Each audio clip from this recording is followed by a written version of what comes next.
In today's Leeds news, Firpo exit expected, Burnley move could open door for Roberts, Joe Rodon signs for Leeds, striker sales possible, Cresswell move is off, and news wrap up.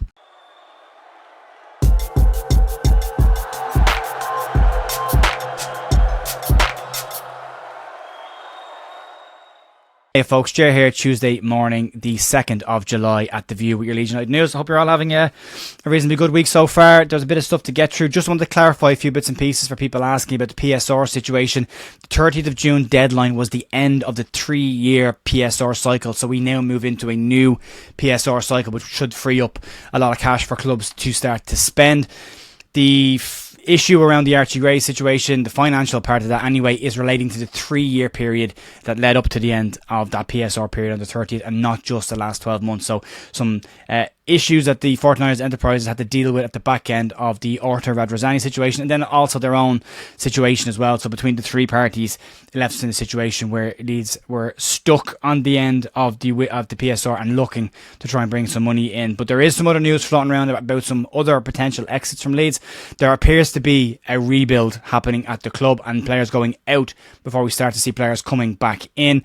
The first one to talk about is the Junior Firpo situation. Yesterday in the Daily Mail, a report came out that basically said that Leeds were looking at the possibility of selling Junior Firpo this summer. Firpo is into the final year of his contract at Leeds United and has probably struggled during his time at Leeds. Last season, probably his most standout season for Leeds, and was arguably one of the first names on the team sheet come the end of the season after a really impressive second half of the season last year. But Leeds have a decision to make with that 1 year left on his deal, and it appears they may be about to make that decision.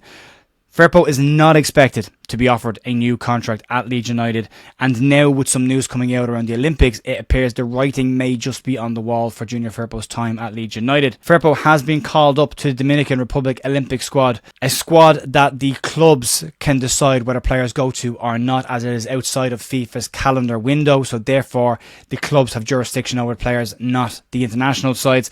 Leeds rejected an approach from Spain for striker Mateo Joseph to go to the Olympics with them, but appeared to have approved Firpo's leaving to join up with the Dominican Republic squad. Finals of that tournament don't take place until the day before the championship season kicks off. Although the Dominican Republic are not expected to be a country that get into the finals, it would still result in a late return for Junior Firpo and missing the beginning of the championship season.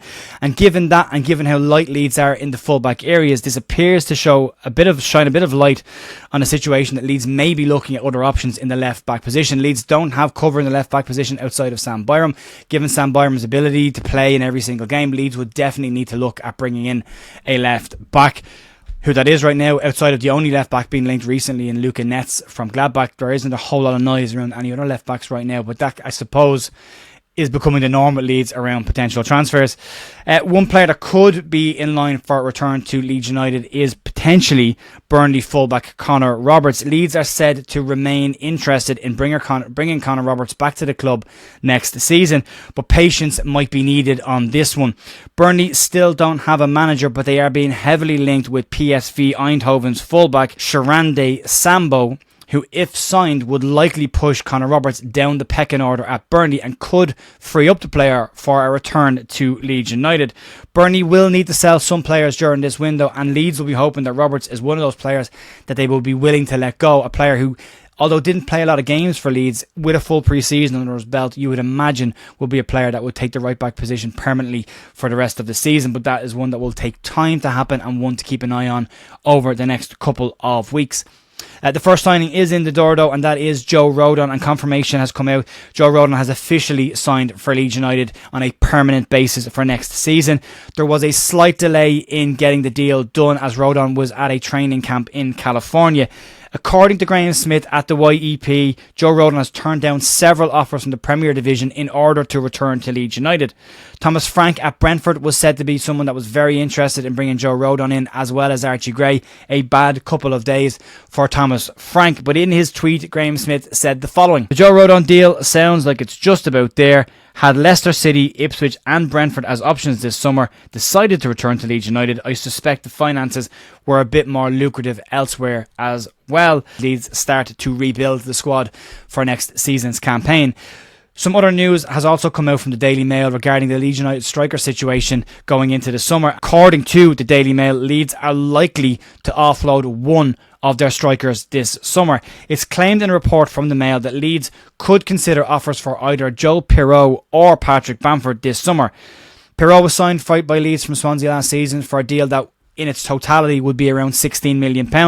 And Patrick Bamford is one of the highest earners at Leeds United, and despite the fact that he's on a 40% wage cut for the Championship, is still on very high wages for the Championship. The report says that both players are attracting interest from outside of the UK, but that those destinations haven't been named just yet. Mateo Joseph and Joe Gelhardt are also the other two strikers on Leeds United books right now, and Joseph is expected to have a bigger part to play next season for Leeds United, and moving one of the two front players out of his way could free up the striker for a run at the first team, and his pre-season will be huge in that as well. Joe Gelhardt, on the other hand, will have to try and refine some form in the Daniel Farke system. He didn't play a lot of games last season. A lot of that was due to illness and injury, a similar situation that Jamie Shackleton found himself in last year, but you would hope for a re-emergence this summer of Joe Gelhardt, or a likely exit for Joe would be on the cards. Moving on to a deal that is off, and the Charlie Cresswell to Toulouse deal is officially off. According to Graham Smith, the Cresswell's proposed move to the French Ligue 1 side has collapsed after Leeds United and Toulouse were said to have agreed a £3.5 million deal for the player to move on a permanent basis. Medical was completed. All finances from the club's perspective were sorted, but Smith's detail says that the collapse is very much on the player's side, and Cresswell has failed to agree personal terms with the French side. I've said this, and I'll probably keep saying it. I'm surprised at how quick Leeds are looking to offload Charlie Cresswell. He has 3 years left on his deal. He's 21 years of age.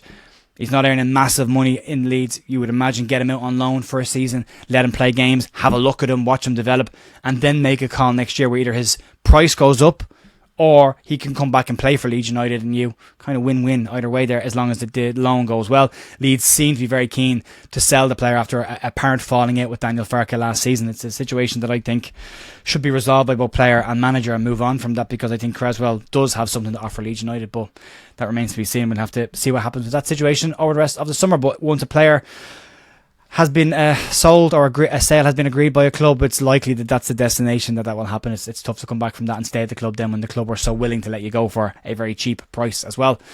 And then today, just do a wrap-up section of all the kind of smaller news stories that are floating around that are linked to Leeds. The first one is around Darko Gyabi, who is expected to return to Plymouth Argyle on a season-long loan next season. The 20-year-old did have a spell on loan at Plymouth last season, but only managed 10 games before an injury ended his season abruptly. Argyle, however, are said to have seen enough in Gyabi to want him back for another season and be part of the Wayne Rooney era at Plymouth.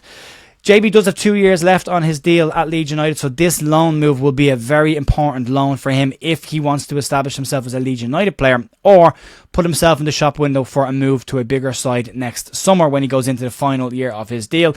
But Darko Gyabi did enough at Plymouth last season for me to think there's a player in there. They played him as a more advanced number 10, whereas Leeds played him as a 6. So it'll be an interesting one to keep an eye on over the course of the season, and we will obviously cover the younger players with Loan Watch, so you can keep an eye on their progress over the course of the year.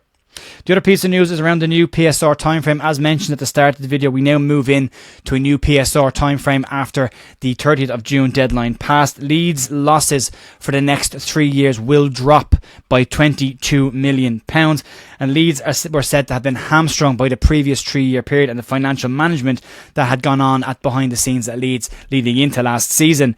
Premier League sides in this new cycle will be permitted losses of £105 million over a 3-year period, while teams in the EFL will be permitted losses of £39 million over a 3-year period. Leeds are anticipated to announce financial losses when the next set of financials are published in the new year, and that should be expected with the drop in finances from the Premier Division, the high wage that Leeds are on, and the reduced amount of income that came into the club during its time first season back in the Championship. It's very keen that Leeds get out of this division this year, so that £39 million goes back up to 105, or is balanced out between the two of them. So we'll keep an eye on that. And then finally today, and the final story so far, is around Cody Drama, who is officially a free agent after his contract at Leeds expired. Leeds are said to have received no reply from Cody Drama after an additional contract was offered to the player. That contract was seen as an attempt by Leeds to avoid losing out on compensation, and should the Drama sign for another club, Leeds would be entitled to compensation as part of his development.